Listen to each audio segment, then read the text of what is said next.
Twice in my life, I've been lucky enough to visit the French Riviera. There's something incredibly special about that part of the world, especially the light. The way it hits the landscape, it's just something incredible. The south of France always had a way of calling artists to it, captivated by that golden light, turning even the most ordinary moments into something absolutely luminous. It's the kind of light Van Gogh must have chased, and the same that Matisse poured into his sun-drenched interiors. Back in school, I studied those artists, all of them drawn to this coast, same way I was drawn to their fascinating works. But being there, seeing it with my own eyes, it hits differently. When I saw the sea, the light, the trees with my own eyes, I finally understood why they painted the way they did. I was especially struck by the sea, so vibrant, so impossibly blue, melting into shades of turquoise I'd only seen in paintings.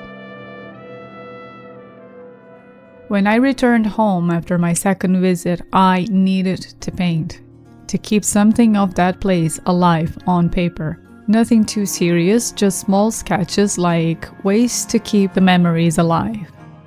I had a whole archive of photos from both trips, so I began browsing through them, drawn to the images that still spoke to me. One image stood out, the Cathedral of Our Lady Immaculate in Monte Carlo. I'd captured it from a really nice angle with the elegant facade framed by palm trees. It immediately struck me as the perfect composition for a painting. Another feast for the eyes was the lush vegetation and the variety of trees, especially the umbrella pines, they're called, rising tall against the bright blue sky.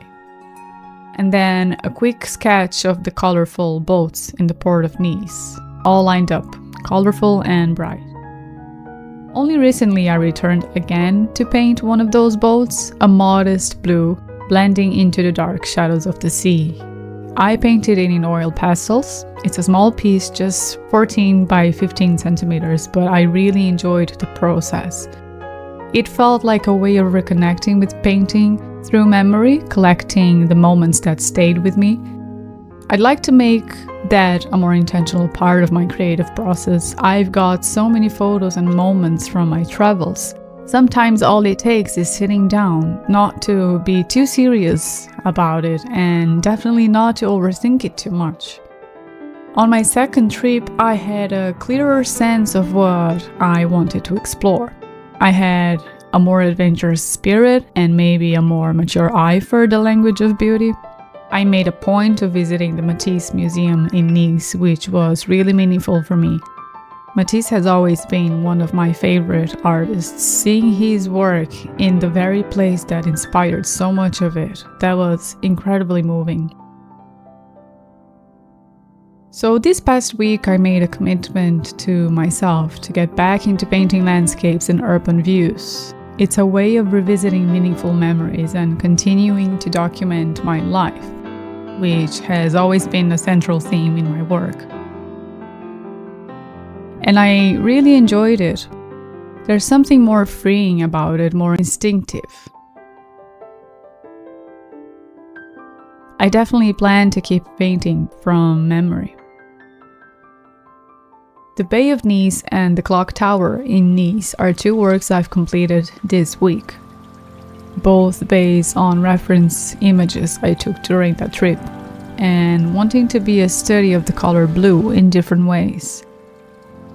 In the bay, I focus on capturing the vibrant blues, ranging into turquoise that stretch across the water set against the soft, neutral tones of the sand.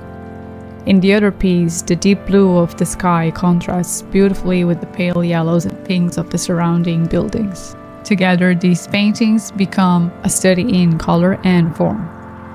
There's a particular beauty in the south of France. It lives in the olive trees, in the green and blue shutters, in the sun-warmed walls of the buildings. There's a quiet richness to everything, and it stays with you, Even as a young teenager, I kept saying to myself, if ever I am lucky, I will buy a house there and I will grow old painting like they did, under the warm sun and surrounded by olive trees and blue skies.